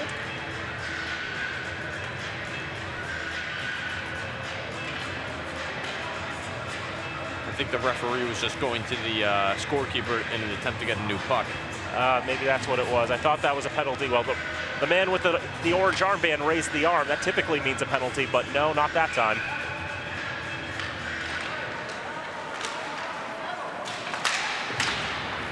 So all the penalties are done now. We are back to 5-on-5 hockey for the first time in a few minutes. And somehow we got through all of those adventures without a goal conceded by either team. Kind of amazing when you think about it. Holmes will keep it in, gets the shot off, but deflects twice and wide. Westfield could have some numbers coming for him, a 3-on-2 developing. Initial shot is blocked by Sheehan, and now Caglianone too far down his stick to really get a shot off. Falcons will clear. And now Di Nicola trying to read the pass here. He's going to have a break towards goal! Saved by Messervier! That was definitely a great strategy by the Falcons. The long booming pass there around the boards, basically. And well read by Di Nicola, the senior from Wolcott, Connecticut. That's going to touch the ceiling. And we're going to stop play with 8:24 to go in the second. 2-2 the score.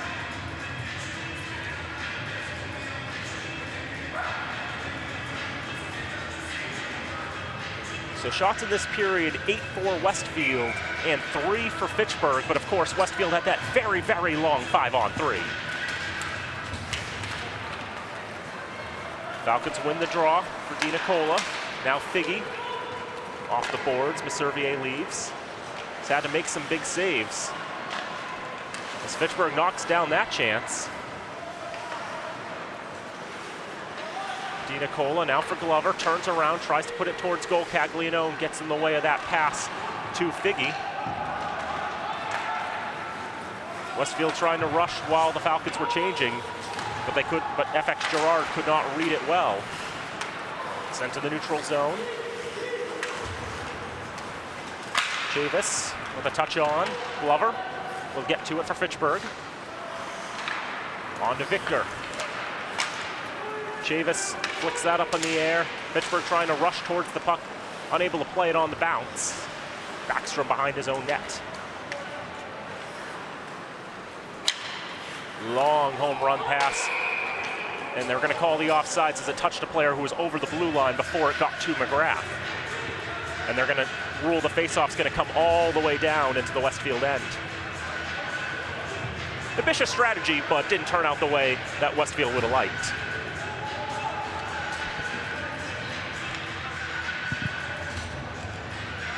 Draw comes to the right of Thierry Messervier. 17 saves tonight for the junior. And a tie-up for the face-off, eventually controlled by Westfield. Chavis flicks it along, can't be cleared on the first chance by Pierce Vance. Second chance there by Nicholas Chauch. Doesn't go much of anywhere either. I do notice that the puck has really been bouncing a lot tonight. It has not been settling for either team. No, it really hasn't. Turnaround chance there as Boomer Miller just tried to follow that on, look for someone to deflect that off of, but nobody there for Fitchburg.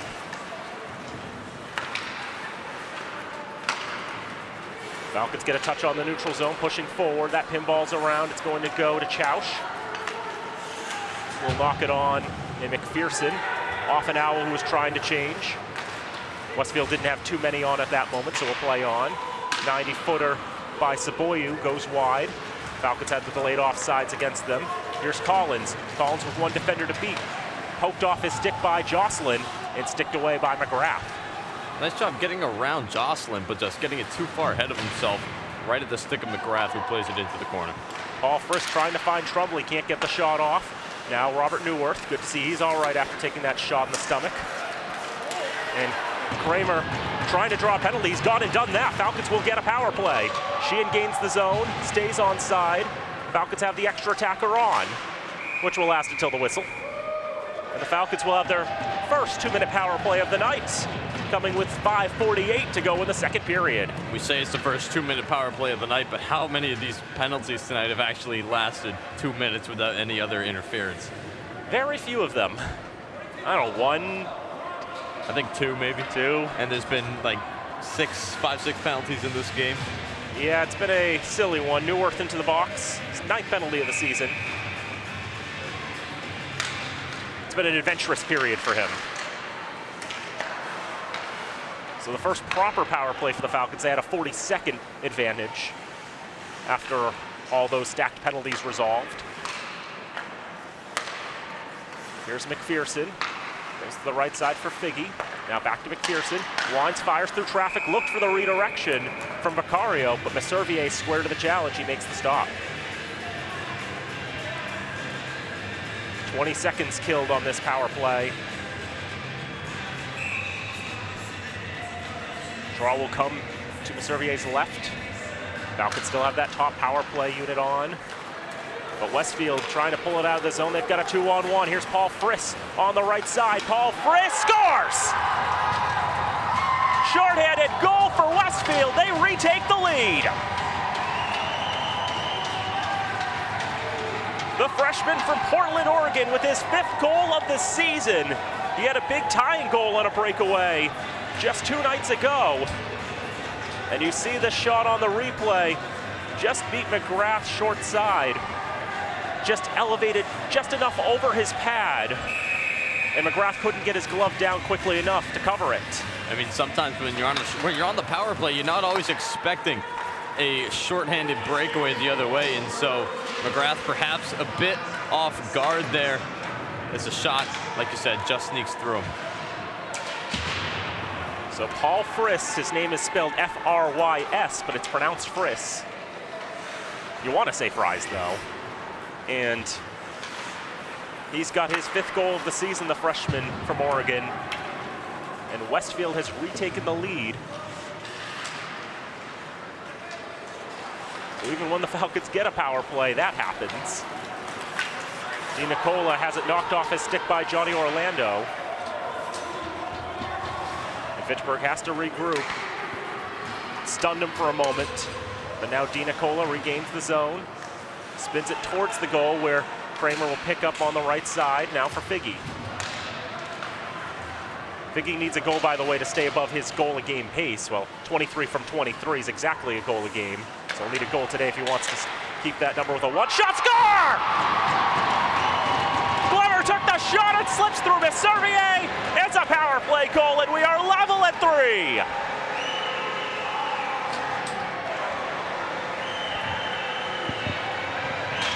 That's exactly what Fitchburg needed. You don't want to play from behind for too long. Utilize the rest of the power play. It's not over, despite how quickly Westfield was able to score on it. Good puck movement, gets it up to Glover at top, takes a ripper. Messervier through traffic, unable to get a hold on it. And now we're tied once more. They get a new puck because that's the first career goal for Brian Glover in his 41st game. The sophomore from Baldwinville has leveled it at 3. And when a player scores their first career goal,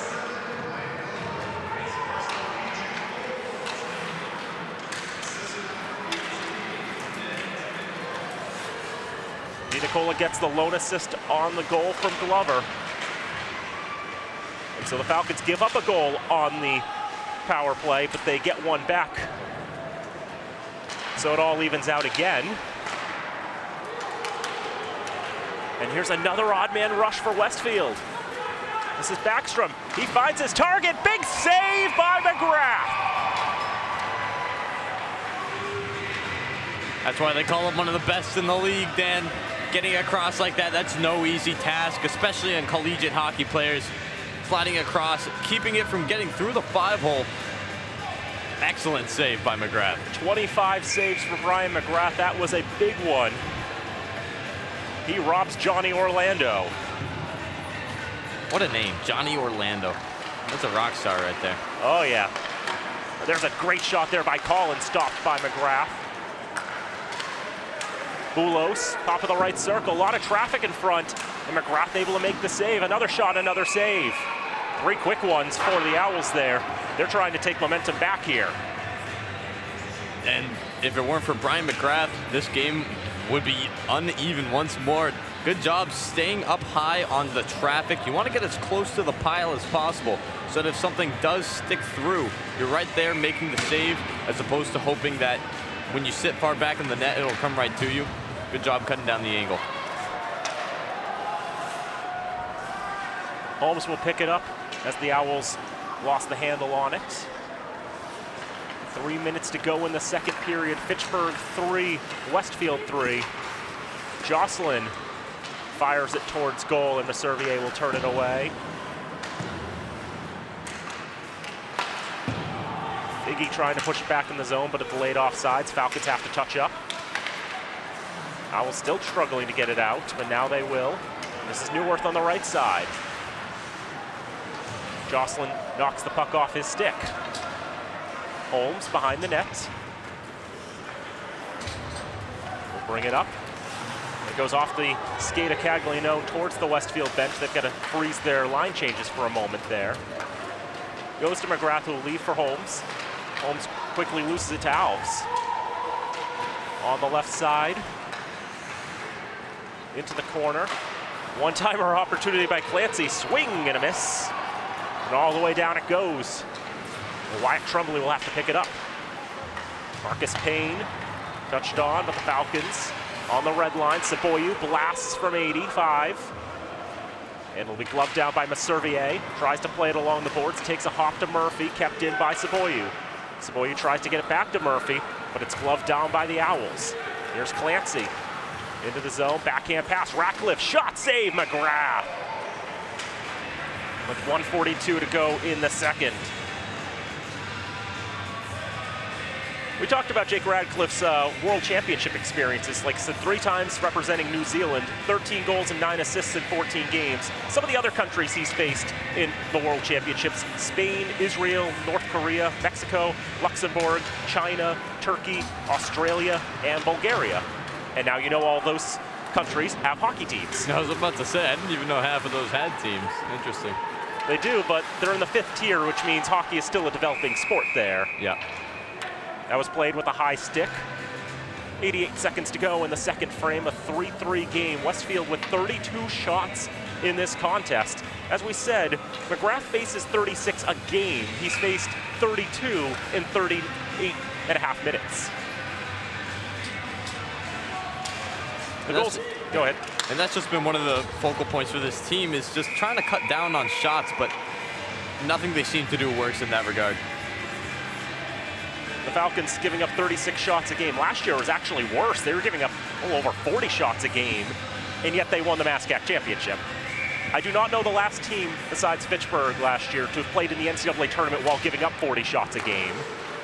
That's usually a recipe for disaster, but the Falcons were able to get it done last year, win the MASCAC for the second time, and for the first time get into the NCAA tournament. I know that was a storyline that I harped on a lot last year. All these banners, but no trips to the NCAA tournament because auto bids didn't really exist until the late 90s, and then Fitchburg had the misfortune of winning the conference in 1999 and 2011 when the auto bids for those conferences came in 2000 and 2012. A lot of misfortune there, but nobody could take it away from them in 2018, and so they got to play in the tournament for the first time. Yeah, and even, you know, after a first round exit, it's still so much to be able to say for your program that you made it to that level of play, to that Division III tournament. And it's something that they've tasted, and with a lot of seniors graduating here this year, they're looking to get back to it. Falcons only had 3 seniors on last year's roster. This year, 8 seniors, all of whom were on that team, of course, as Messervier knocks that one away. Fitchburg trying to control the zone here. Glover with another chance. That whistles wide to the right of Messervier. Backstrom carries it across, gets a shot on, punched away by McGrath. Battling for it, Germain, trying to keep the play alive, was able to keep the puck, parried. Along for Glover, racing up here to the right wing corner. Only 7 seconds here. Fitchburg's got to know how much time's left on the clock. And blowing a tire there is Glover. That's going to put an end to this second period. But an interesting one, Paul Friss with a breakaway shorthanded goal to make it a 3-2, and Brian Glover gets his first collegiate goal on the power to make it 3-3, and we'll see if something else is going to come of this, as these two teams are quite cross with each other. Yeah, I mean, conference rivals, especially towards the end of the season, things are going to get heated. Fitchburg still has that outside shot at a first round bye. Westfield has never had a bye to the semifinals before, but if they can come away with the win, they'll be one step closer to pulling that off. And with 20 minutes of hockey to play, we're going to have quite the third period coming. 3-3 the score through 40 minutes. Any other thoughts, Tim, on that second period? No, I mean, it was rather even, although Westfield, I will say, they actually doubled their shots. They're at 34 now. They were at 17 to start the period. They've been pulling away a bit in that regard in terms of momentum. McGrath has been doing an excellent job keeping them in it. Fitchburg, they need to keep it going on the offensive end. Luckily, they're able to get the power play opportunity and tie the game up after allowing the shorthanded goal. But they need to be playing better 5-on-5 hockey. That's what's going to decide this game in the third. And probably take a few less penalties, leading to that nightmare situation of a long 5-on-3. It's part of the reason for that shot disparity, but nonetheless, Fitchburg able to recover and ultimately go into the locker room still tied after 40 minutes. And so we are going to take a break, and when we come back in a little over 10 minutes, we will have the third period for you. You're not going to want to miss this. This is Hockey Night in Fitchburg on FATV. Back here at the Wallace Civic Center on the campus of Fitchburg State University, getting ready for the third period of this critical MASCAC matchup between the Falcons of Fitchburg State and the Owls of Westfield State. Daniel Bolak and Tim Foley here with you high above the ice here at the Civic Center. 3-3 the score. Paul Frisk scoring shorthanded for Westfield at 14:41 to make it a 3-2 game for the Owls, but the Falcons answered back exactly 60 seconds later for Brian Glover's first collegiate goal. And this huge goal for Glover, like you said, first collegiate, and also couldn't have been at a more clutch time in the season where Fitchburg, if they want to get the best seeding possible, can't afford to drop a single point the rest of the way. Glover, great heroics there, but there's still 20 minutes left to go, Dan. We've done the math too, and we've realized that if Westfield wins this game, they will be the number 2 seed. They have the tiebreaker on UMass Dartmouth. UMass Dartmouth playing their final regular season game today against Worcester State. I think that game's a little later though. It's at 7 o'clock tonight. Yep, so we have no updates from there yet because the game has not yet happened. That's a big game, and Fitchburg and UMass, and actually both of these teams are rooting for Worcester. Just to make that clear, because say Westfield does lose. Yep. And if UMass Dartmouth then does win, then that's looking good for UMass Dartmouth. That forces Westfield to have to win next Tuesday against Plymouth, the best team in the conference. Yeah. And that's no easy feat, although they have done that once before this season. As that's flipped into the zone, Saboya will pick that up, slam it around the boards. Caglianone tries to stop on the near side, hops over his stick, and it comes out to center where Backstrom will pick it up. Francois Xavier Girard, he goes by FX around the boards, finds Johnny Orlando in the corner. Now Girard. And the puck squirts all the way back down into the Westfield end. Shots 34-23 in favor of Westfield. Shots in the second period were 17 for Westfield and just 7 for Fitchburg, but Fitchburg had a very lengthy 5-on-3 they had to kill, which led to part of the disparity there. And for as long as the 5-on-3 as Westfield had, it's kind of fitting in one way that their one goal in the period came shorthanded. Yeah, I mean, special teams for Westfield, they're getting it done on both ends, which is good to see for them. But Fitchburg needs to shore things up on the power play. Allowing a shorthanded goal like that can be detrimental to a team's success. Vicario tries to squirt it for Eklund, doesn't go there. Falcons will regroup. On the red line, Victor tries to dump in, Radcliffe got in the way. Vicario forces him into the boards, Kramer misreads the puck. Falcons will have to jump back here as here's Alves. Alves dropped for Clancy's shot, stopped by McGrath. Aaron Clancy, the senior from Quincy, 8 goals on the season. He's playing his 97th career game for the Owls tonight and is the active leading scorer on this team with 36 career goals. Girard next with 34. Collins taking the draw against Eklund, and Eklund gets the better of that one. As it goes to Kramer. A touch on for Eklund, now Vicario 1-on-2. Big hit behind the play there as Eklund goes down, but Vicario keeps it going, goes to the right side. Doubles back, double teamed. And poking the puck free was Kramer. Now Jocelyn around for Vicario. And Kramer not able to get a piece of that. And it comes to Robert Neuwirth. Neuwirth whiffed on it, second chance tipped off the stick of Justin Alves. Kevin Perry takes it for the Falcons, who will change behind him. Perry will dump into the zone. Battle Marcus Payne for the puck on the near side corner. Germain trying to poke it free. Falcons with that third line out, try to get a redirect towards goal. Mercervier wise to it, and he'll make the stop.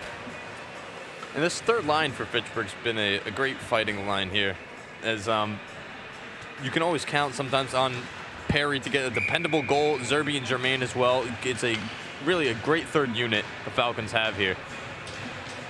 You know the Falcons are clicking when those third and fourth lines are getting things done out there. Perry with a shot goes wide through traffic as McPherson gets a shot that goes wide to the right of Mercervier. In fact, it was during that game on Thursday night that the second and third lines really were clicking for the Falcons. Vicario had 2 goals. Zerby had a gem of a goal. Some great strikes for the Falcons there. A lot coming from the second and third lines. McPherson keeps it in around the boards. It's going to come all the way to the right point where Perry tries to play it along. That's kept in, still kept in. Perry on the right side battling with Chavis. Trying to center to the slot, nobody there. It's taken by Pierce Vance, I believe. We'll bring it all the way up. There's a quick shot that bounces off the backboards and really near the doorstep, but Fitchburg able to get there and knock it into the netting and out of play. 16:30 to go in the third, 3-3 the score. Yeah, Perry just had to get it out of there before Westfield swarmed on the area. He'll take a whistle. Draw will come to the right of McGrath. 33 saves for the sophomore. The goals against is going to go up, but you know, you get that, I mean, with as many shots as he has faced this season, that save percentage may not be taking that huge of a hit. Centering chance, but nothing there for Westfield. A swing and a miss. Breaks that one up. Would have been a prime scoring opportunity. Victor waits out the puck and then settles it and clears. He's becoming wise to the fact that the ice is not in the best shape tonight. Backstrom shot saved by McGrath. He'll hold.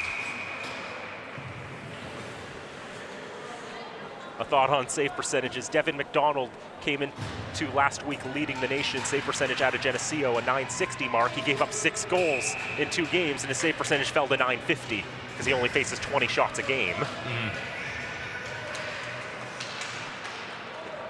McDonald having an excellent season for Geneseo there, setting a single season all-time record. Tip towards goal, has that gone in? It has not gone in. The Westfield bench was celebrating. Figgy was trying to keep it from going in front, but almost deflected it in on McGrath. Definitely crazy things happening there as Caglianone has to run that one down as it wasn't going to go for icing. And the Falcons will pick up on their own blue line, finds Figgy, settles it, backhands it in. The Servier will go to nudge it away. And Westfield will clear just to the red line where Jocelyn will settle. Goes off a Gerard skate and out of play. Just going to finish my previous point. McDonald, 12 shutouts on the season for Geneseo. That's actually an all-time record for most shutouts in a season.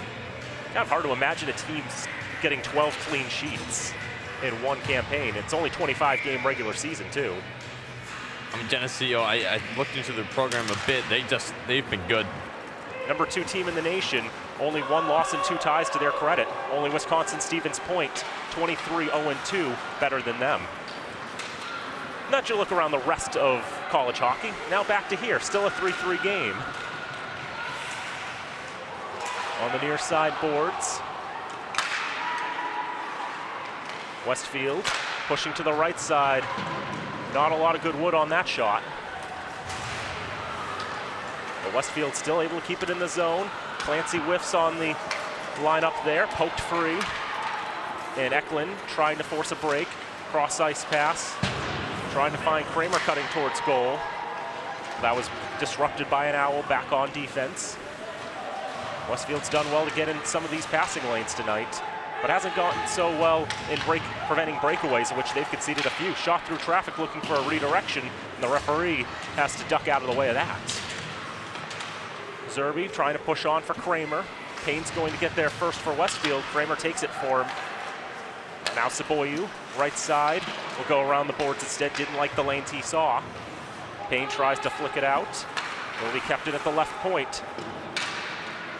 And Zerby's going to get to it first behind the net. Zerby on the left side. Looking for a shot through traffic. Whistles past everyone. On the near side, Neuwirth battling with Germain. Saboyu, D-to-D to McPherson. Gains the zone. McPherson up the left side. Looks to center, wanted Zerby. Goes off an Owl skate instead, turns around and tries again into the slot. But it finds Robert Neuwirth instead. North on the left side, takes the shot. That's wide to the left. Perry plays it off the boards. Falcons try to come back the other way. Timing the dump and chase there as Germain tries to play it on the near side. Whistle. Let's see what we have. Hand pass. 13:20 to go in the third.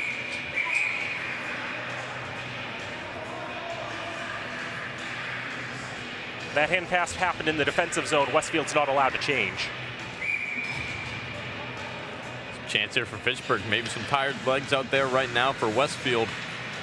This is the time to get up to pull ahead. Falcons got that top line out there. Figgy hungry for a goal. He's got 2 assists tonight, though. Di Nicola, cross to Victor, can't keep it settled. Falcons have to reset. Glover goes off a Figgy's stick, but ricochets a bit too high and goes over the boards and out.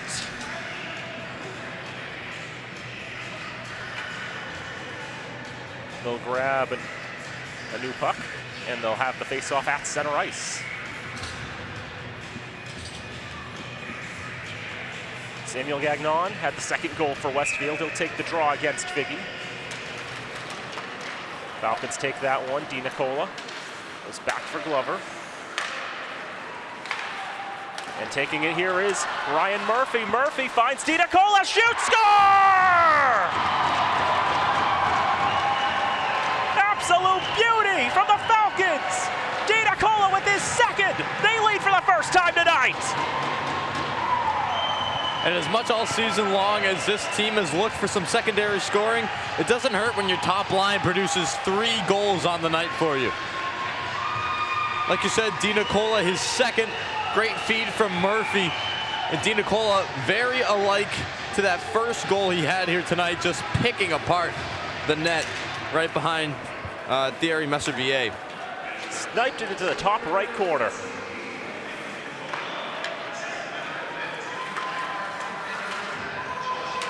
Murphy and Victor get the assists on that one. 2 seniors and a freshman coming together for that goal. And the Falcons lead for the first time, 4-3. Now Westfield really hungry. Big hit by Jocelyn on Caglianone. The Owls captain sent to the ice, gets right back up, tries to play it along, loose in the slot. Falcons have it, and it's Colin Sheehan.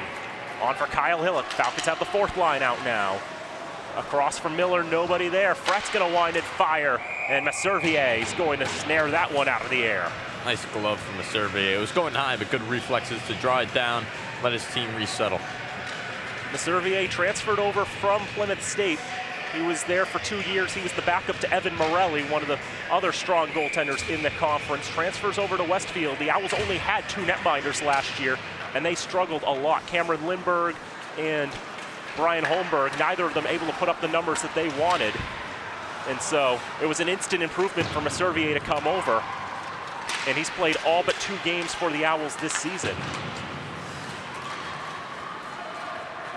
Clancy back in his own end. Knocked up in the air, Justin Alves trying to settle. And some pushing and shoving behind the play, but nothing whistled. Icing going to go against Westfield. Fitchburg will have a draw to one side of Messervillier. And talking about him transferring from Plymouth, more power to him. If he knows he has the skill to compete, as the main goalie for any other team in this conference, and then he transfers down to Westfield, he's helping lead the program now to, right now they're in the 2nd seed. They could go as high as the 1 seed, depending how tonight flips out. It could come down for Westfield to Tuesday night's game against Plymouth. His, I guess you could, not really alma mater, but his former school. You have to graduate there to be an alma mater, I suppose, but more power to Messervillier. And he made, I think, nearly 50 saves against Plymouth State when he faced them at Hanaway Rink up in Plymouth for the first time in opposing colors, stealing a win for the Owls. And that one's stolen off the stick of Messervillier. Di Nicola finds it on the left side. Alves trying to settle it down, but now it is on the right side, Di Nicola keeping it alive. Di Nicola tries to go to the left side, but there's no room there in the zone. Falcons have to bring it out. They'll go around the board, still a delayed offsides. Now everybody gets the memo and resets. And Neuwirth gains the zone just by himself. He takes the shot, but McGrath's not gonna let that by. He'll make the stop, 10:48 to go in the 3rd. Westfield with just 4 shots in this period, same for Fitchburg. But Fitchburg's got the lone goal, and that's what matters right now.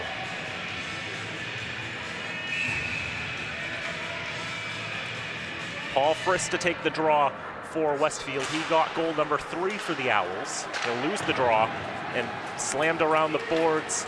Probably gonna be icing, it's gonna be icing, as David Chavis was clearly going to be the first to the puck. So they'll bring it back down.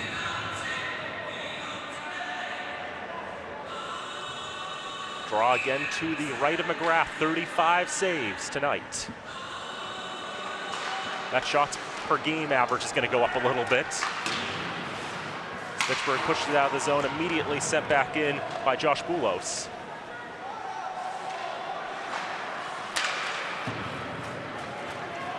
Puck squirts down in the Westfield end. Chavis first to arrive. Zerbe's going to pick that up on the left side boards. He'll come back to Chavis. Popped high in the air. Ends up going in front of the paint. Fitchburg not able to capitalize on that, but dangerous play there for Westfield. As Newark navigates his way out of the zone. Westfield's got some numbers coming here, but they've looked a bit lost in this third period. Terrio keeps it in on the left side, finds Boulos, now tries to go to Terrio. A lot of open ice on that right side there. He's gonna get the shot off. McGrath sees it all the way and makes the stop. 9:48 to go in the third. Falcons lead 4-3.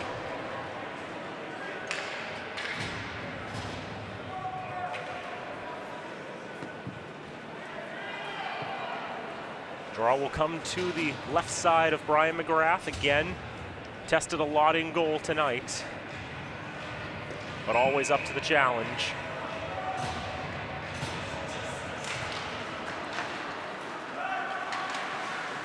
Jocelyn will leave it up for Vicario. Vicario finds Kramer on the right side. Kramer tries to get that pass off. One-timer, score! Eklund got the finish on that one. 9:37 to go in the third. Falcons 5, Owls 3.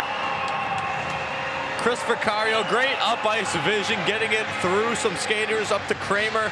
Kramer cross ice to Eklund. The rest is history. Falcons up 5-3 here, halfway through the third. Huge goal for Fitchburg. Third goal of the season for Brandon Eklund, and a very nice 9th career goal in his 69th career game. 5-3 the score. And would you believe how dominant Westfield was in the early portion of this game? Up 2-0, got 12 of the first 16 shots on goal, and here's where they are right now, trailing by 2 with 9:20 to go in regulation time. Yet this game was looking ugly early on. Down to nothing, like you said, outscoring Westfield though 5-1 since then. The tides have turned here. Westfield 12-2-1 when they get the opening strike. 16 out of 24 games they've done that. But really staggering now that they've not been able to stay with the Falcons. But this could turn at any moment. We still got a lot of hockey to be played here between these two squads. But Fitchburg generally a better team in the third period, as we are seeing it now. They like to outscore their opponents in the third period by 14, 30-16 on the season. And that's despite the fact, Fitchburg gets outshot every period they play. It really is just fascinating how that works out. They outscore their opponents for the most part, but they get outshot to such an extent. Yep, last year it was Brian McGrath and Kirby Sari stepping up together. This year it's just been McGrath. He has shown that he's able to shoulder the load alone. The sophomore netminder out of Worcester having another incredible night for the green and gold, keeping his team in it. Offsides against Westfield. That's a call we haven't seen too often tonight. No, both teams actually have been aware of when delayed offsides have been called, or even on the rush. Both teams have been well disciplined in making sure that when their team has the puck, they do it in the right order. So good discipline by both sides so far tonight. It's kind of weird when you have one of those games where you have more icings than offsides. That's where we are right now. This will not be an icing, as was deemed obtainable. Boulos on the near side for Tristan Terrio. Intercepted by Murphy. Held by Di Nicola. Delayed penalty coming. It's against Westfield. Out in front, trying to jam away at the loose puck was Murphy. And Ratcliffe took exception to the extra shots there. Yeah, that's something I'm not a fan of seeing, is Murphy taking another hack there at Messervier as the puck is very clearly covered. Even if that puck is knocked out, no referee's going to allow that if it comes from Murphy hacking and slashing at the goaltender. And with the delayed penalty, they were going to kill play anyway once Messervier had clear possession of it. So if he's got it covered, you've got to blow the whistle anyway. So it makes a little less sense even in that spot. I would just hope from the angle there that Murphy was only hacking away at it because he knew the puck was still available. But if it wasn't, no reason to be doing that, especially in that moment of the game. But Fitchburg's going to go on the power play for just the third time tonight, 1 for 2, but they conceded a shorthanded goal on the last one. Cross-checking against Josh Boulos was the penalty, 8th penalty this season for the freshman from Burlington. Macario on the right side gains the zone around the boards. A lot of action there as it goes. One-timer, oh, off the pipe for Figgy. That surely would have been the dagger. But now a 2-on-1 on the ricochet. Got to read this properly here. And the shot on save, rebound still loose. Backhand chance goes over the net. Good chance for Westfield there to get one back. They had the 2-on-1, they chose to take the shot. Didn't quite see who took the shot, but decided to go for that instead of the pass. And McGrath able to make the stop that time. Then again, that's what worked the last time. Paul Frisk took the shot on that 2-on-1 last time. And sometimes just committing to a shooter is all it takes. Even the goalie thinking that, the pass could go across, that's what's going to deceive them. Hillick on the right side, along for Figgy. Now settled back down there, wraparound chance. Does not go, Hillick. On the far side boards. Fretz steps up and challenges, and now it's cleared. 6 to go in regulation time. 23 on the power. Falcons lead by 2. Murphy skates it up ice. He's got a goal tonight. Drops it off. Looks for a redirection in front. Pinballs in the paint. Hillick can't get the finish. Messervier doesn't have his stick. Now he's able to pick it up as the puck migrates out to the far side. McGrath slams his stick to indicate the penalty to Boulos is about to expire, and indeed it has. Glover takes the shot, deflects wide. Boulos will pick it up on the left. Hillick knocked down behind the play, but will play on. So that will go into the corner. And FX Girard the first to get there. Now Pierce Vance. Oh, he had a clear shot, but the puck fell off his stick. Oh, Westfield's going to remember that one. Now here's Perry. Perry with a chance to get a shot on, slips off his stick as well. Germain ends up putting it wide to the right. Around the boards, and Trumbley kept in the zone by Zerby. Backstrom try to clear it out. Vance pick it up on the left side, puts it towards goal. That's going to be stopped by McGrath, and he will cover with 4:55 to go in regulation time. The Falcons lead 5-3. If Westfield can't get back into this game, Pierce Vance is going to be haunted by that missed opportunity he just had in front. And here it is on the replay. Had it settled and it popped over his stick. He takes the shot, the puck is not there. He has no idea. And I like how McGrath just staying steady, and even realizing the puck didn't go off the stick. On the far side boards, Ratcliffe holding on to it. Centers in front, McGrath wise to that as well. Westfield still trying bad angle shot, not quite on target.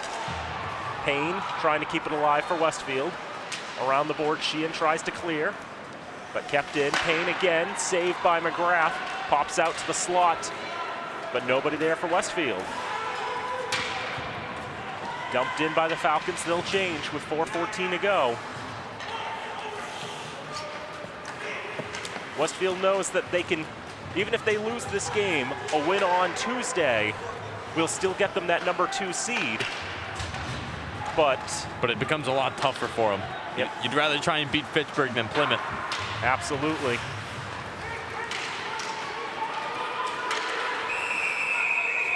Whistle coming here. I think they've called too many men here.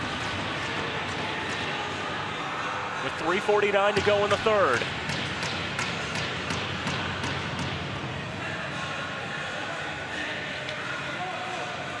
Westfield, yeah? Go ahead. Westfield's just all over themselves here. They're trying to figure out who should be where. Too anxious to try and get this game tied up, and it costs them a man.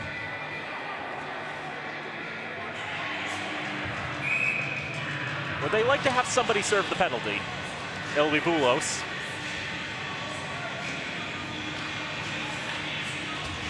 I was going to say, it's kind of weird how too many men doesn't have a consistent signal. Sometimes you see the referees put up 6 fingers to indicate too many, and other times you'll see them sort of spinning their finger around. But it's one of those things you'd think they would have figured out by now in the sport of hockey. It doesn't happen that often, in all honesty, and so understandable if some refs are perhaps caught off guard by it, because you're not always looking for that. You're never really counting how many men there are on the ice, but sometimes when it's just a confusing change, referees will catch it. And Fitchburg trying to capitalize now. Figgy settled it on the right circle, went for the one-timer pass, couldn't get the redirect. Falcons looking for that dagger there, and Messervier sticking his stick out there to break up that pass. And now some numbers. Vance wants to have another go, puts that one wide to the left. Kramer now for Figgy. Figgy will bring it up. We'll try to get around Payne. We'll stop on the right side boards and nudge it along. 60 seconds to go on this power play for Fitchburg. 1 for 3 tonight. On the left side, couldn't be settled by DiNicola. It'll come out of the zone. Figgy will hold it. Backhand, Vicario trying to push along. Trumbull got in the way of that. That's cleared.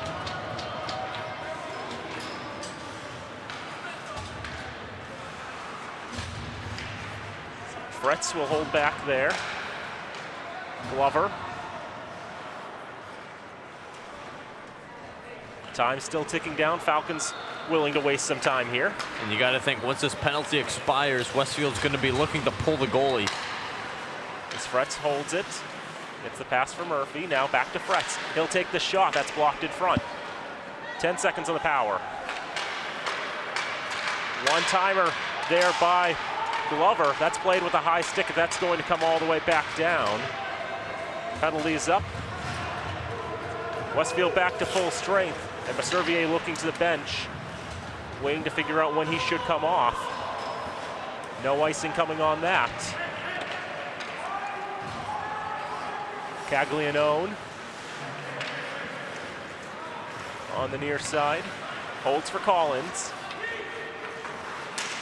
Messervier still standing in his crease. And there he goes. Westfield's done it before, down by 2 late in the game. Last against Anna Maria, but now that's an unorthodox save right there. Messervier has to make a save from the top of the left circle. At that point, you just flip it over him. I don't know. Try to clown him like that. I mean, that might have been the shot to take, considering how far out Messervier was. A bit fortuitous he hadn't come off yet. He's not going to come off anytime soon. Icing with 55.7 seconds left. But like I was saying, last time in the game just before Fitchburg beat Westfield 8-1, Westfield played Anna Maria and was down 4-2 with about 19 seconds to go. Pierce Vance scored a goal, making it 4-3, and then with 4 seconds left, Josh Boulos tied the game. That game ended 4-4. I mean, a tie that very easily could have been a loss. Like, even against a non-conference opponent, the fact they've done it before, though, catches your eye. The time's still running down here. Messervier is off. The extra attacker is on. Backstrom on the near side, trying to protect the puck, but only 30 seconds left. Then again, Westfield only needed 19 seconds to get those 2. Falcons content to pin it up on the near side boards. Clock down to 20 seconds. Still pinned up there. Westfield can't keep it free, and Fitchburg, just nudging it along to keep it alive. Now they finally have it free to the right point.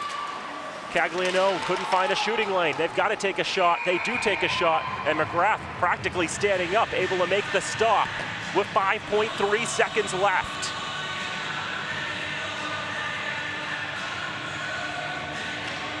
Don't think Westfield's got enough time. I think the Falcons are going to hold on and survive here. And Messervier is going to come back on the ice. So even the Owls know if they want that bye for sure, they're going to have to take care of business on Tuesday night. More likely than not. Cagliano takes it, wants to square for one last shot. Can't get it cleanly off. Falcons clear it. That will end the game. The Falcons win it 5-3. huge 2 points for the green and gold, and they keep their hopes of a first-round bye alive. 40 saves for Brian McGrath unofficially. Live stats have a few more than that, so we'll see what he finishes with, but another excellent game for him, especially making some big saves along the way. 28 saves for Thierry Masservier. Just his team put him in bad positions just too many times. Yeah, and that's unfortunately been the situation all year long. He's made plenty of saves, but just the amount of shots per game Fitchburg's allowing, it's really putting him to the test. But one thing I will say about this game as a whole is just, again, it's been a question all season long, is how much has this Fitchburg team wanted it? They've dropped some key games here and there, but tonight it was a game that really mattered. They came out after being down 2-0 early on, and they fought for it hard, and they're able to come away with the win. They had the it factor tonight, and if they can carry that same energy with them for the rest of the season, it's going to be an interesting ride the rest of the way, Dan. They gave up 2 goals in the first 7 minutes, but they played their hearts out in the last 53. They scored 5 of the next 6. They'd equalized before the end of the first. Able to finally push forward and take the lead in the third period. They got the 2 goals. It looks like it's going to be officially 44 saves for Brian McGrath as he picks up his 12th victory of the season. And the Falcons, as we said, they keep their keep their hopes alive for a first-round bye. But the big thing for them is going to be Tuesday night. They go down to Worcester. They take on the Lancers. If the Falcons can win it, they'll lock themselves up a home game in the MASCAC playoffs, and they'll just be a couple of results away from seeing what they can do, where they'll be when they'll play. Of course, it's also going to come down to how Worcester and UMass Dartmouth go tonight. And here's the interesting thing. As we said, if Worcester State beats UMass Dartmouth, Fitchburg keeps their hopes for a first-round bye alive. But if Worcester loses to UMass Dartmouth, Fitchburg locks up the bye, locks up a home game, but they lose the bye. So I mean, kind of a win-win tonight for Fitchburg. In that regard, as long as they take care of business on Tuesday, that's the most important thing. Yep. So 5-3 the final score here from the Wallace Civic Center. Falcons getting the goals from Murphy, DiNicola, Glover, DiNicola again, and Eklund. Eklund with the insurance, DiNicola with the winner. And the Falcons will go to 12-10-2 on the season, 9-6-2 in the MASCAC. The Owls fall to 13-8-3 overall, 10-6-1 in the MASCAC. So as we said, Westfield, they'll be at Plymouth. They'll be hosting Plymouth, 7:35 from Amelia Park. The Falcons at Worcester, 6 o'clock start from the Worcester Ice Center. And it's all going to come down to the wire. All the playoff positioning will come down to the final games of the season. I so believe it to be. I think the only thing that's really certain at this point is that Salem's getting the 6. The highest they can go is 14 points, and that's already below Worcester, so they're getting the 6th seed no matter what. Yep, Salem for sure will be the number 6 seed. Framingham for sure will not qualify for the postseason yet again. Yeah, we figured that one out a long time ago. Sitting on just 1 point. And so I think that will wrap it up here from the Wallace Civic Center. Final score for the final time, it's Fitchburg State 5 and Westfield State 3. So for Tim Foley and our wonderful FATV staff, I'm Daniel Bolak. Thank you so much for tuning in. Until next time, so long from Fitchburg.